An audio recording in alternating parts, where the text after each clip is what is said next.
जय हिंद दोस्तों। आज हम लोग भारतीय दर्शन की विशेषताओं पर बात करेंगे। मैं उम्मीद करता हूं कि आप लोगों ने इससे पहले दर्शन शास्त्र वैकल्पिक विषय के सभी वीडियोस को देख लिया होगा और आपने उसके नोट्स भी प्रिपेयर कर लिए होंगे। जब हम भारत के दार्शनिक संप्रदायों की चर्चा करते हैं तो हम देखते हैं कि इन दार्शनिक संप्रदायों में आस्तिक और नास्तिक दो वर्ग में विभाजित करके इनका अध्ययन किया गया है। जो वेद को प्रामाणिक मानने वाले दर्शन हैं उनको हम आस्तिक कहते हैं और जो वेद को अप्रामाणिक मानने वाले दर्शन हैं उसको हम नास्तिक कहते हैं। जब हम आस्तिक दर्शन की बात करते हैं तो ये 6 हैं, जिसमें न्याय है, वैशेषिक है, सांख्य है, योग है, मीमांसा है और वेदांत है। इसके विपरीत चारवाक, बौद्ध और जैन दर्शन को नास्तिक दर्शन के वर्ग में रखा गया है।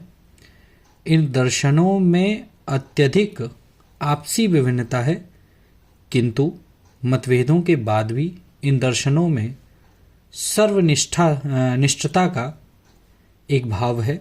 कुछ सिद्धांतों की प्रामाणिकता प्रत्येक दर्शन में उपलब्ध है।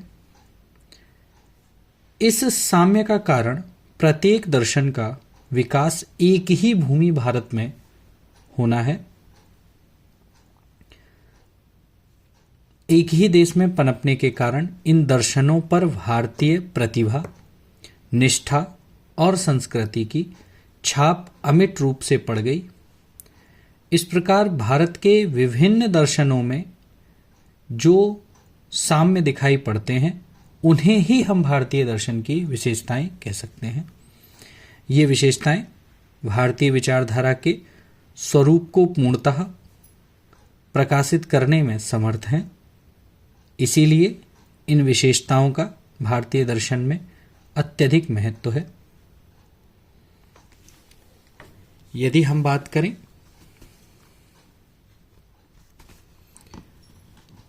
कि जो भारतीय दर्शन का एक प्रमुख लक्षण है, उस लक्षण के रूप में यदि हम देखें तो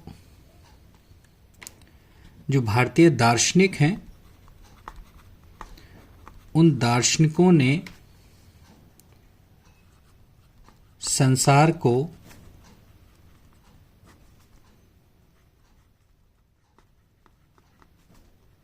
दुखमय माना है।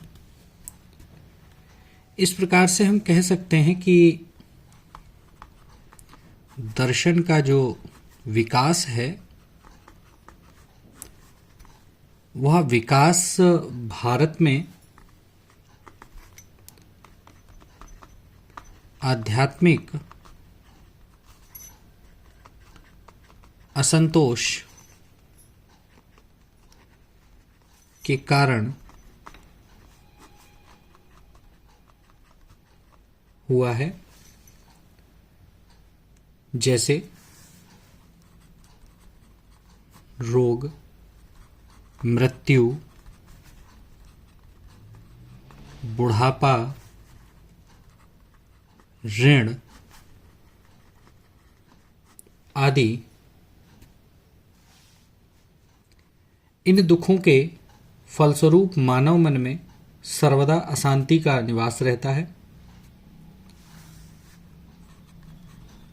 बुद्ध का प्रथम आर्य सत्य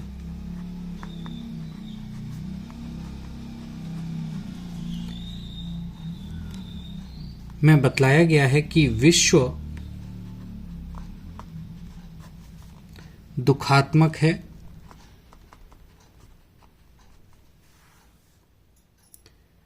उन्होंने रोग, मृत्यु, बुढ़ापा, मिलन, वियोग आदि की अनुभूतियों को दुखात्मक कहा है।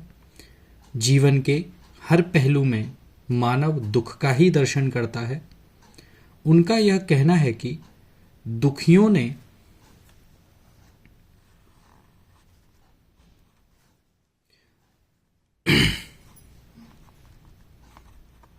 दुखियों ने जितना आंसू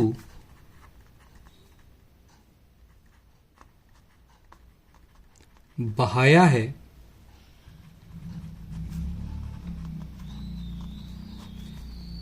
उसका पानी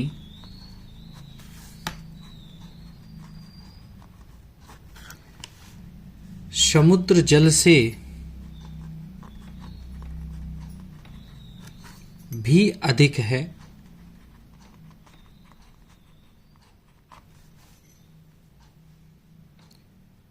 जगत के प्रति उनका दृष्टिकोण प्रस्तावित करता है कि यह विश्व जो है वो दुखात्मक है। बुद्ध के प्रथम आर्य सत्य से सांख्य,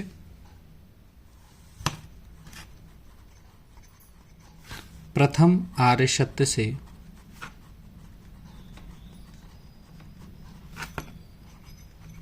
सांख्य, योग,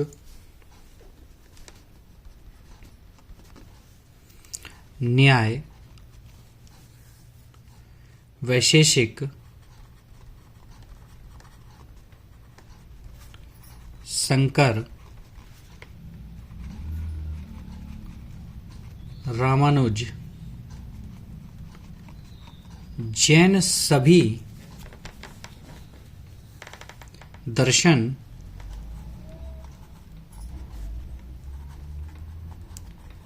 सहमत हैं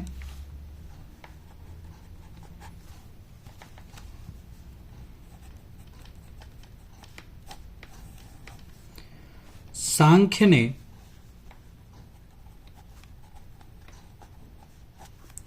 विश्व को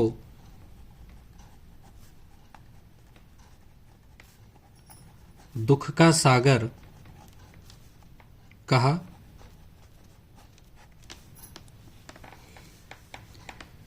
विश्व में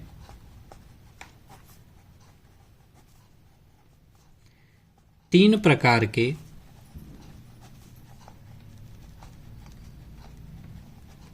दुख हैं।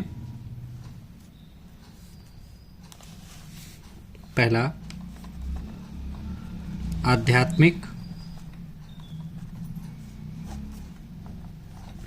दूसरा आदि भौतिक और तीसरा आदि दैविक।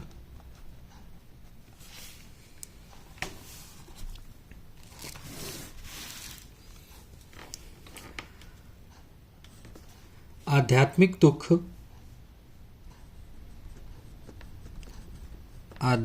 दुख, शारीरिक और मानसिक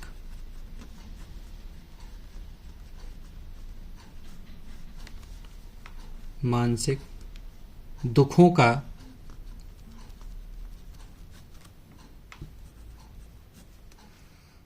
दूसरा नाम है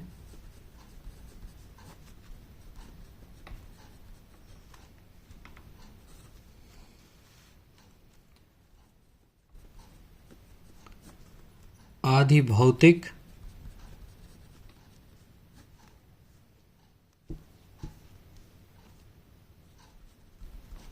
दुख।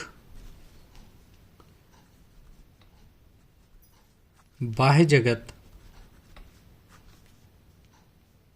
के प्राणियों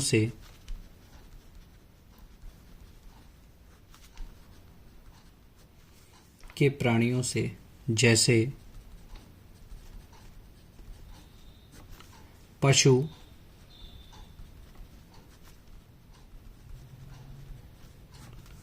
और मनुष्य से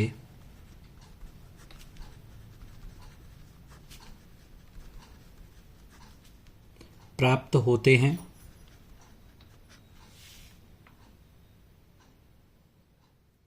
इस प्रकार दुख के उदाहरण चोरी, डकैती, हत्या आदि कुकर्म हैं।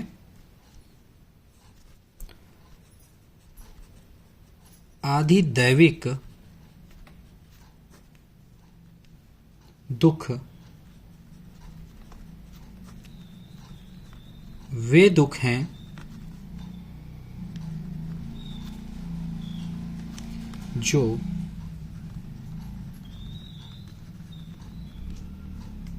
अप्राकृतिक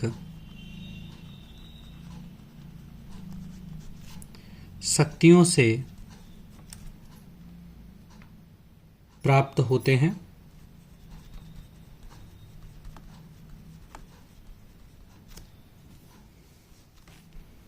जैसे भूत, प्रेत, बाढ़,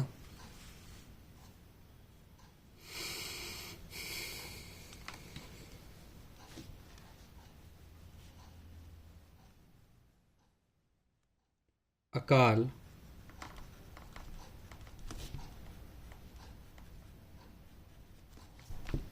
भूकंप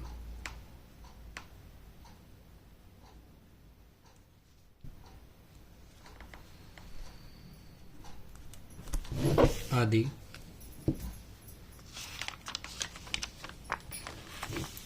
भारतीय दर्शनों ने विश्व की दुखात्मक अनुभूति को ही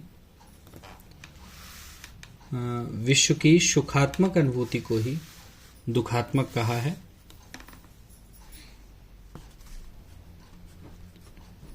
सुखात्मक अनुभूति को ही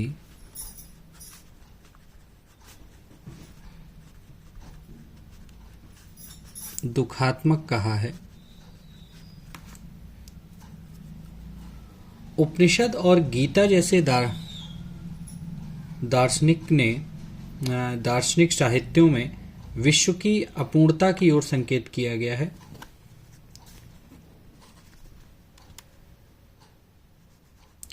उपनिषद व गीता के द्वारा विश्व की अपूर्णता की ओर संकेत किया गया है। इस प्रकार यहाँ के प्रत्येक दार्शनिक ने संसार का क्लेशमय चित्र उपस्थित किया है। संसार के दुखों को वास्तविक सुख समझना अदूरदर्शिता है। कुछ पाश्चात्य विद्वानों ने भारतीय दर्शन को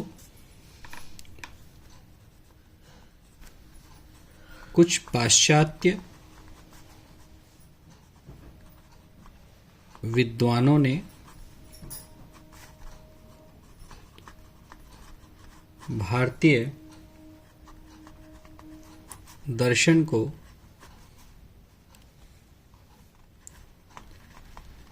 निराशावादी,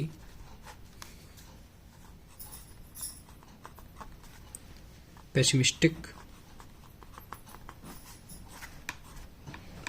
कहा है।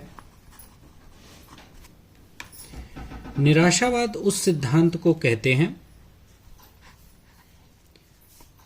जो विश्व को विषादमय चित्रित करता है।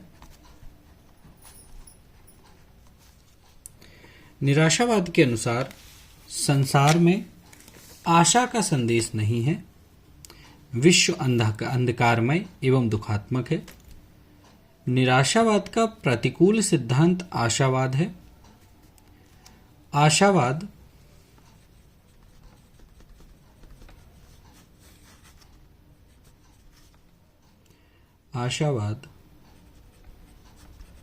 मन की एक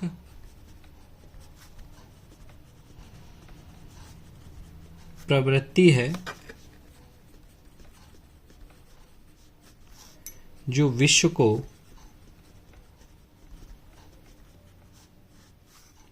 सुखात्मक समझती है।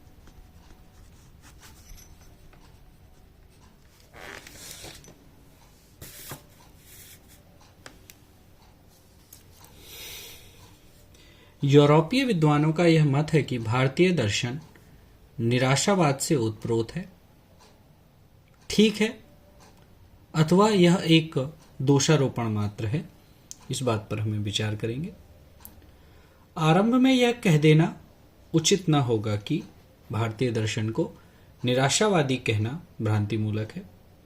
भारतीय दर्शन का सिंहावलोकन यह प्रमाणित करता है कि भारतीय विचारधारा में निराशावाद का खंडन हुआ है। यहाँ के सभी दार्शनिक विश्व को दुखमय मानते हैं, इसमें कोई संदेह नहीं है, परंतु वे विश्व के दुखों को देखकर ही मौन नहीं हो जाते, बल्कि वे दुखों का कारण जानने का प्रयास करते हैं। प्रत्येक दर्शन यह आश्वासन देता है कि मानव अपने दुखों का निरोध कर सकता है।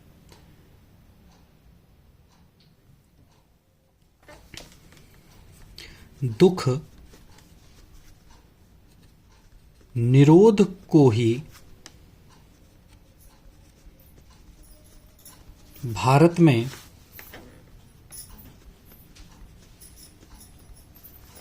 मोक्ष कहा जाता है। मोक्ष कहा जाता है। चारवाक को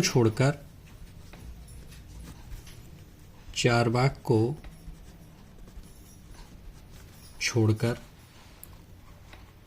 यहाँ का प्रत्येक दार्शनिक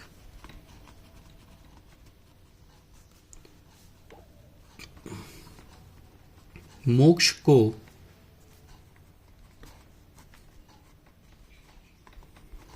जीवन का चरम लक्ष्य मानता है। सच पूछा जाए तो भारत में मोक्ष को अपनाने के लिए ही दर्शन का विकास हुआ है। मोक्ष एक ऐसी अवस्था है जहां दुखों का पूर्णतया अभाव है। कुछ दार्शनिकों ने मोक्ष को आनंदमय अवस्था कहा है। यहाँ के दार्शनिक केवल मोक्ष के स्वरूप का ही वर्णन कर शांत नहीं हो जाते, बल्कि मोक्ष को अपनाने के लिए प्रयत्नशील रहते हैं।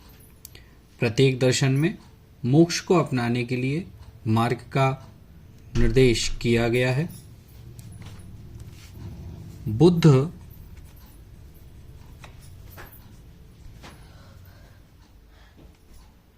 के अनुसार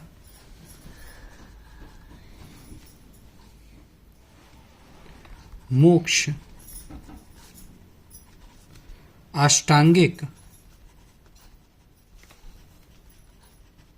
मार्ग पर चलकर प्राप्त हो सकता है। अष्टांगिक यदि आप मार्ग की बात करें तो सम्यक दृष्टि,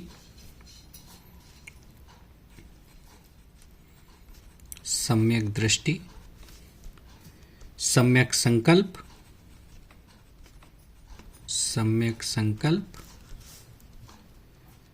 सम्यक वाक,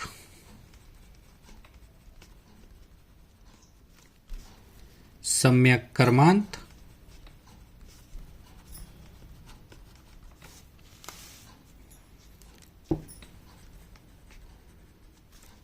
सम्यक आजीविका,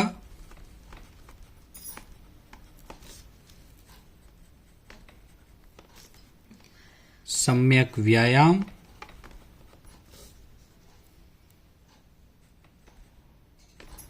सम्यक स्मृति,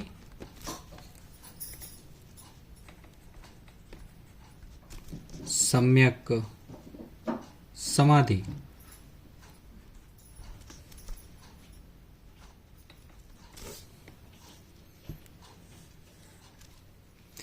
ये बुद्धिज्म के अनुसार बताए गए अष्टांगिक मार्ग हैं,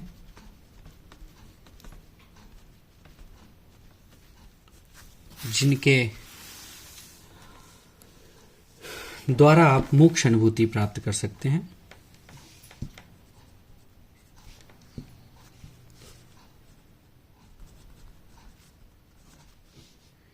जैन दर्शन में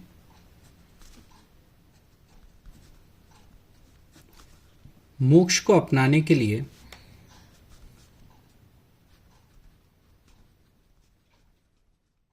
सम्यक दर्शन, सम्यक ज्ञान,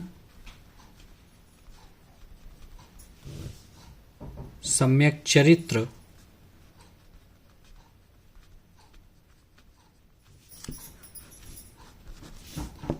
यह 3 त्रिमार्ग सुझाए गए हैं। सांख्य और शंकर के अनुसार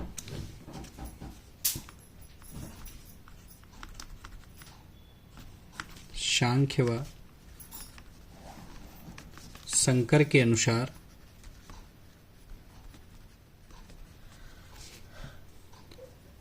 मानव ज्ञान के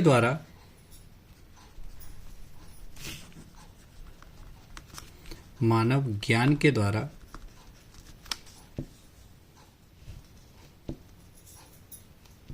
अर्थात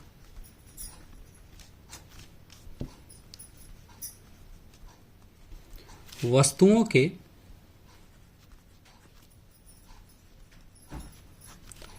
यथार्थ स्वरूप को जानकर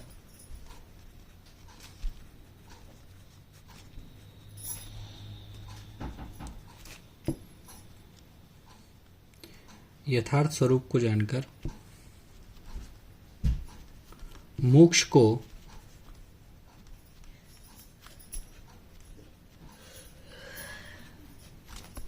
अपना सकता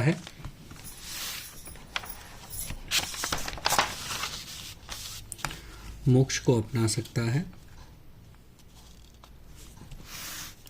वही हम बात करें मीमांसा के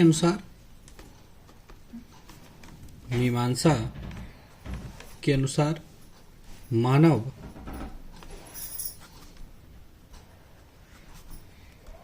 कर्म के द्वारा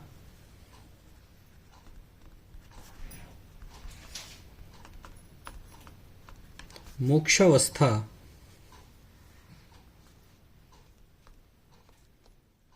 को अपना सकता है।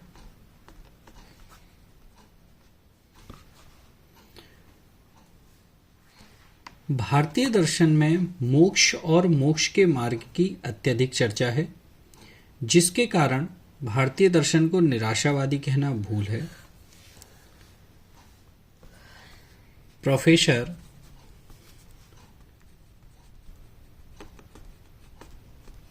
मैक्स मूलर के अनुसार चूंकि भारत के सभी दर्शन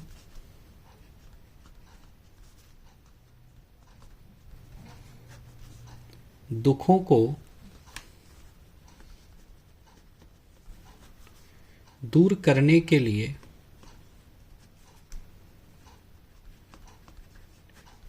अपनी योग्यता प्रदर्शित करते हैं,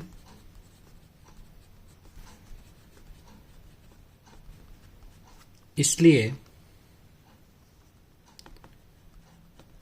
उन्हें साधारण अर्थ में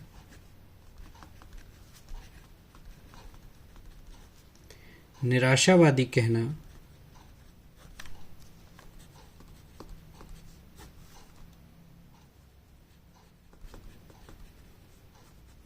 भ्रामक है।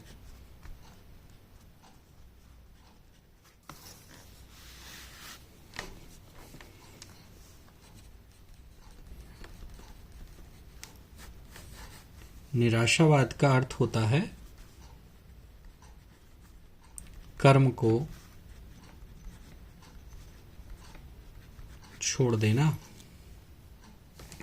उसी दर्शन को निराशावादी कहा जा सकता है जिसमें कर्म से पालन का आदेश दिया गया हो।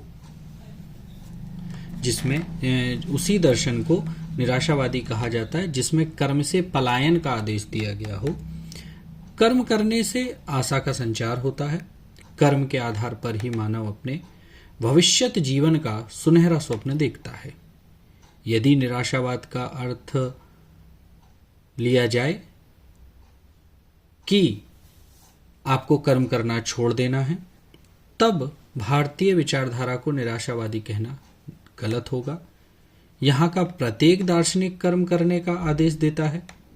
जीवन के कर्मों से भागने की जरा भी प्रवृत्ति भारतीय विचारकों को मान्य नहीं है।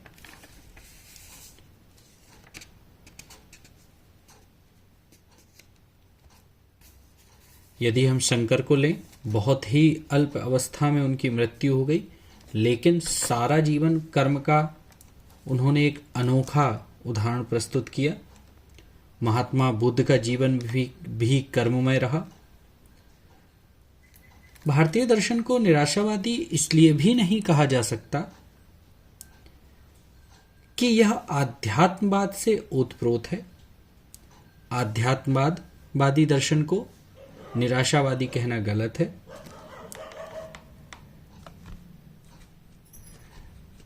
विलियम जेम्स के अनुसार आध्यात्मवाद उसे कहते हैं जो जगत में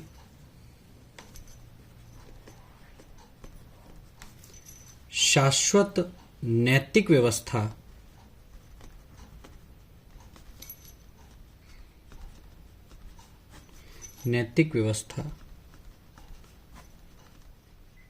मानता है, जिससे प्रचुर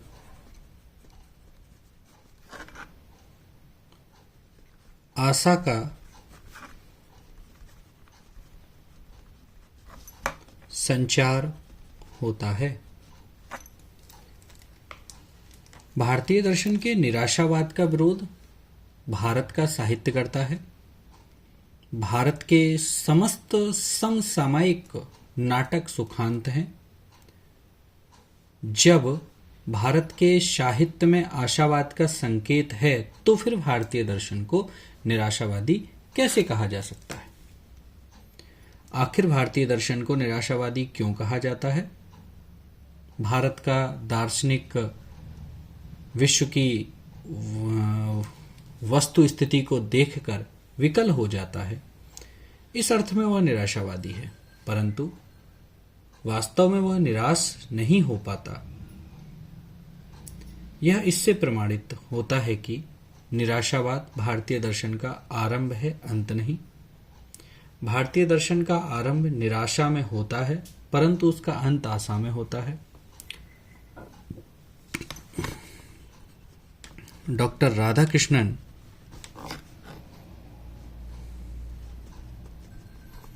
के अनुसार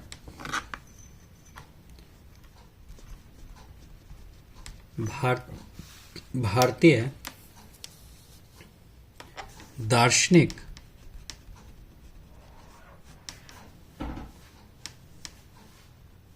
वहां तक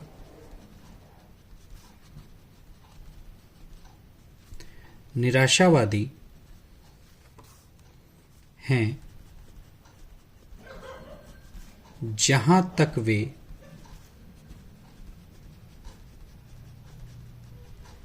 विश्व व्यवस्था को अशुभ और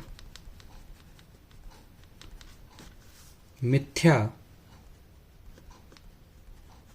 मानते हैं, परंतु जहां तक इन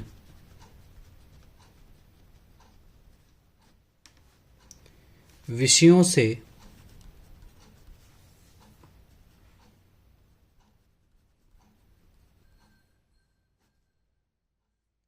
छुटकारा पाने का संबंध है,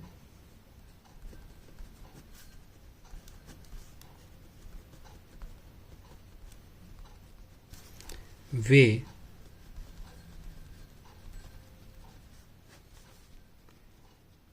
आशावादी हैं। इस प्रकार हम देखते हैं कि निराशावाद भारतीय दर्शन का आधार वाक्य है, निष्कर्ष नहीं।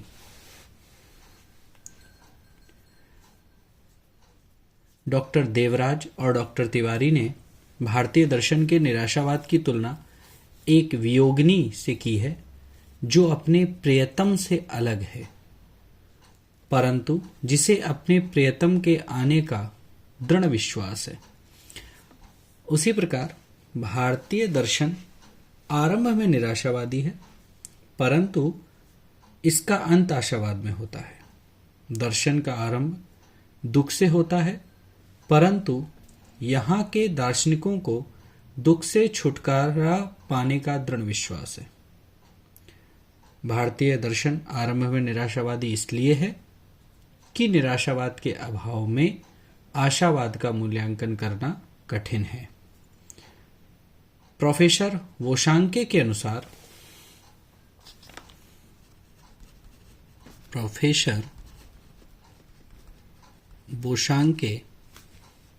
अनुसार मैं आशावाद में विश्वास करता हूं, परंतु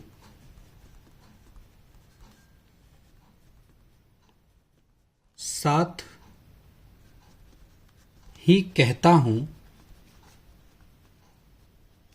कि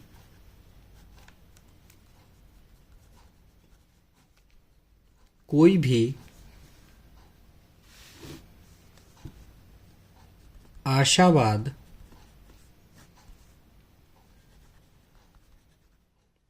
तब तक सार्थक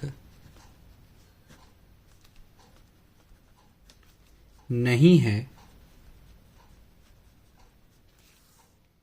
जब तक उसमें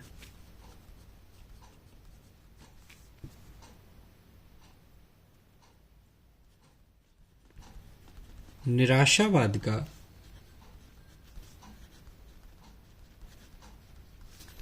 संयोजन ना हो।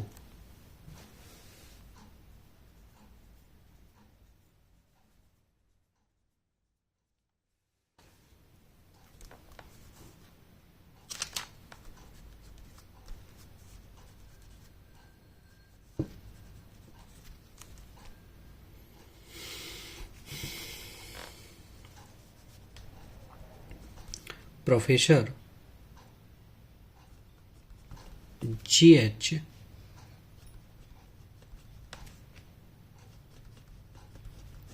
पामर के अनुसार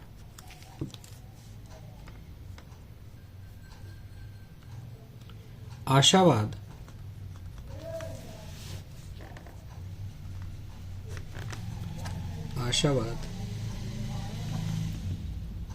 नैराश्यवाद से हे प्रतीत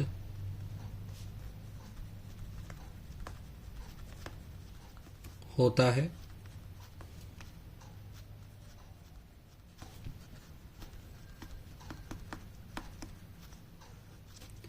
निराशावाद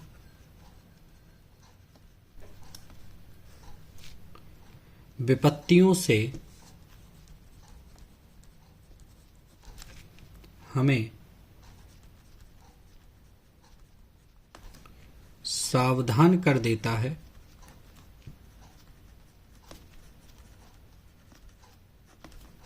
परंतु आशावाद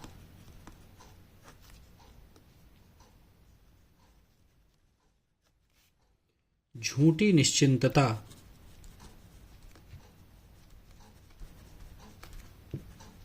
को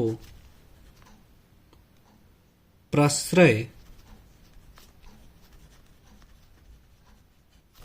देता है। इस प्रकार हम देखते हैं कि भारतीय दर्शन का आरंभ निराशावाद में होना प्रमाण पुष्ट है, क्योंकि वह आशावाद को सार्थक बनाता है। अतः यूरोपीय विद्वानों का यह मत है कि भारतीय दर्शन पूर्णतः निराशावादी है, भ्रांतिमूलक प्रतीत होता है। आज की विशेषता में इतना ही। नेक्स्ट वीडियो में अगली विशेषता के साथ मिलेंगे। धन्यवाद। जय हिंद।